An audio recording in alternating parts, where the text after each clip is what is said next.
જોવા ગયા હોય, એર કન્ડિશન હોય, ટિકિટ લીધી હોય, ત્રણ કલાકે પૂરું થાય ને.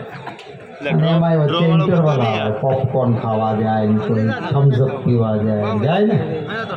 તમે 12 વાગ્યાના આવ્યા છો અને 3:15 થયા છે, છતાં બેઠા છો, એનો ખૂબ આભાર માનું. આ પ્રેમ છે,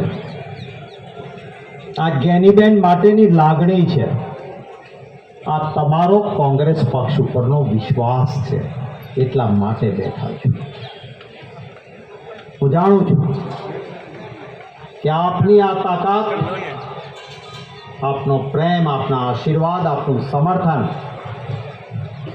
એ આપ જ્ઞાનીબેનને આપવા માટે આવ્યા છો. એટલા માટે પ્રદેશ કોંગ્રેસ સમિતિના પ્રમુખ તરીકે આપ સૌનો ખૂબ હૃદયપૂર્વક આભાર માનું. પાટણ એ તો સંતોની ભૂમિ છે. હમણાં અહીંથી આપણી વચ્ચેથી દોલતરામ મહારાજજી ગયા. આપણી વચ્ચે ખૂબ પ્રેમથી આપણને સૌને આશીર્વાદ આપવા માટે દાસ બાપુ વિરાજમાન છે. સદારામ બાપાએ સમાજ સુધારા માટે અને ખૂબ સરસ રીતે એક માર્ગદર્શન આપ્યું. નર્મદાગીરી બાપુના ચરણોમાં પણ વંદન કરું. કેટલાક અમારે ત્યાં સૌરાષ્ટ્રમાં ઠાકોર સમાજ વેલનાથ બાપુને પણ માનતા હોય છે. શ્રદ્ધા જુદી એવી આ સંતોની ભૂમિમાં, પાટણની ભૂમિને નમન કરું. એવું કહેવાય છે કે જે સમાજ સફળતાનું અને યોગ્યતાનું સન્માન કરવાનું ચૂકી જાય છે, એ સમાજની ઇતિહાસ નોંધ નથી લેતો. તમે એક યોગ્યતા અને સફળતા, એક જ્ઞાનીબેન છે, એનું સન્માન કરીને સમાજનું સ્થાન ઇતિહાસમાં બેસાયું છે. એ માટે અભિનંદન આપું છું. રક્ષયેતે ઇતિ ક્ષત્રિય. બીજાનું પણ રક્ષણ કરવાનું, સ્વાર્થના સમીકરણ નહીં, પરમાર્થ માટે પુરુષાર્થ કરવાનો.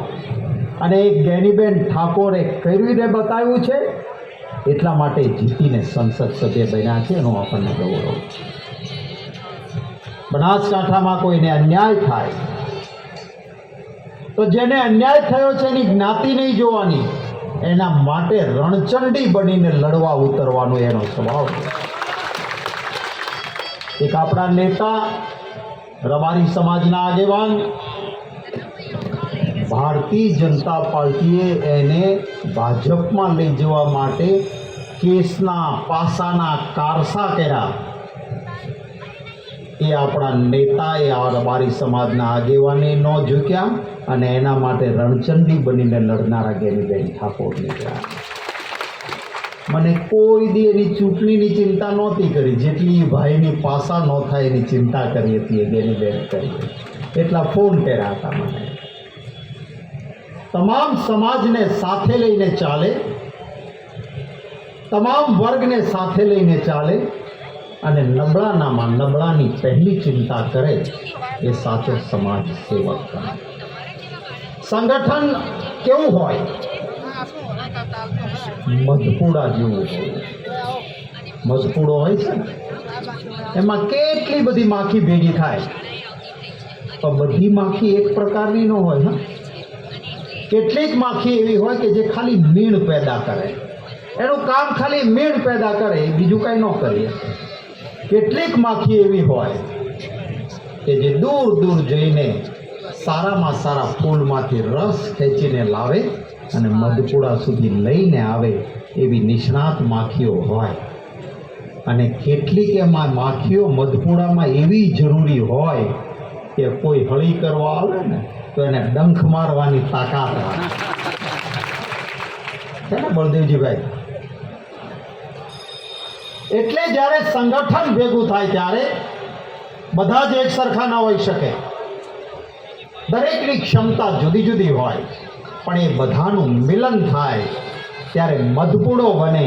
અને મધપૂડો બને તો એમાંથી સમાજ માટે અમૃત જેવું મીઠું મધ મળી શકે તો બધા ભેગા થાય.